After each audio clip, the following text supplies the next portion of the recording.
মিশরের জাতীয় জাদুঘরে ঘটেছে এক রোমহর্ষক চুরির ঘটনা। ফেরাউনের ৩,০০০ বছরের পুরনো একটি ব্রেসলেট চুরি হওয়ার পর সারা দেশে শুরু হয় তোলপাড়। দেশটির বিমানবন্দর, সমুদ্র বন্দর ও স্থলবন্দরে জারি করা হয়েছে সর্বোচ্চ সতর্কতা। দেশের আইনশৃঙ্খলা বাহিনী নিখোঁজ ব্রেসলেটটি সম্পর্কে কিছু তথ্য পেয়েছে। কে, কেনই বা চুরি করল এই ব্রেসলেটটি, এ নিয়ে বিস্তারিত জানাচ্ছেন জান্নাতুন নাহার জেরি। মিশরে ৩,০০০ বছরের পুরনো একটি ব্রেসলেট নিখোঁজ হয়ে যাওয়ার পর সারা দেশে এক রহস্যের সৃষ্টি করে। প্রত্নতত্ত্ব বিশেষজ্ঞরা ধারণা করেছিল এই অমূল্য প্রাচীন নিদর্শনটি আন্তর্জাতিক চোরাকারবারিদের হাতে চলে যেতে পারে।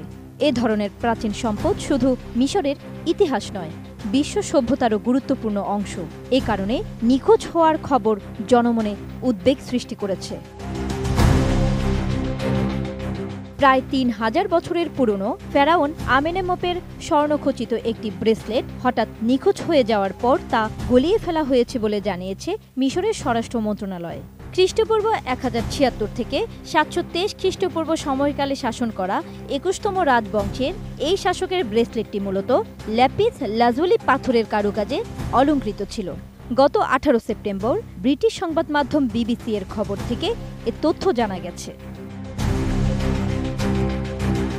প্রতিবেদন অনুযায়ী মন্ত্রণালয় আরও জানায়, প্রাচীন মিশরের তৃতীয় মধ্যবর্তী যুগের শাসক রাজা আমেনেমপে, যিনি খ্রিস্টপূর্ব প্রায় ১০০০ সালে মিশর শাসন করেছিলেন, তার ব্যবহৃত এই দুষ্প্রাপ্য ব্রেসলেটটি এ মাসের শুরুতে কায়রোর মিশরীয় জাদুঘর থেকে নিখোঁজ হয়।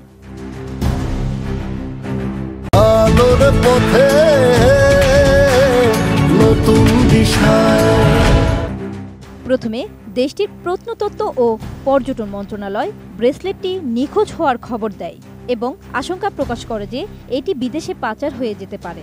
এজন্য বিমানবন্দর, সমুদ্রবন্দর ও স্থল সীমান্তে প্রত্নতত্ত্ব বিভাগের কাছে নিখোঁজ ব্রেসলেটটির ছবি পাঠানো হয়।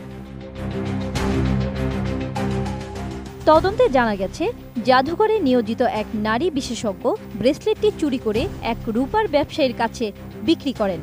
পরে সেটি পৌঁছায় কায়রোর ঐতিহাসিক জুয়েলারি অঞ্চলের এক কারখানা মালিকের কাছে। শেষ পর্যন্ত এক সোনার কারিগর ব্রেসলেটটি গলিয়ে অন্যান্য জিনিসের সঙ্গে মিশিয়ে পুনর্গঠন করেন। স্বরাষ্ট্র মন্ত্রণালয় জানায়, এ ঘটনায় সংশ্লিষ্ট কয়েকজনকে গ্রেপ্তার করা হয়েছে এবং ব্রেসলেটটি বিক্রির আয় প্রায় ১,৯৪,০০০ মিশরীয় পাউন্ড জব্দ করা হয়েছে, যা প্রায় ৪,০০০ মার্কিন ডলারের সমান। স্থানীয় সংবাদ মাধ্যমের খবরে বলা হয়, সম্প্রতি রোমে একটি প্রদর্শনীর জন্য কয়েক ডজন প্রত্নতাত্ত্বিক নিদর্শন পাঠানোর প্রস্তুতির সময় ব্রেসলেট চুরির ঘটনাটি ধরা পড়ে। কায়রোর মিশরীয় জাদুঘর মধ্যপ্রাচ্যের সবচেয়ে পুরনো প্রত্নতাত্ত্বিক জাদুঘর। এখানে ১,৭০,০০০-এরও বেশি ঐতিহাসিক নিদর্শন সংরক্ষিত আছে। এর মধ্যে আছে ফারাও আমেনেমপের কাঠের মুখোশও।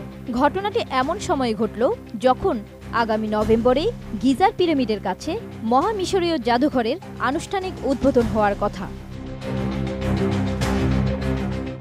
জান্নাতুন Nahar Jerry, desk report, ATN news.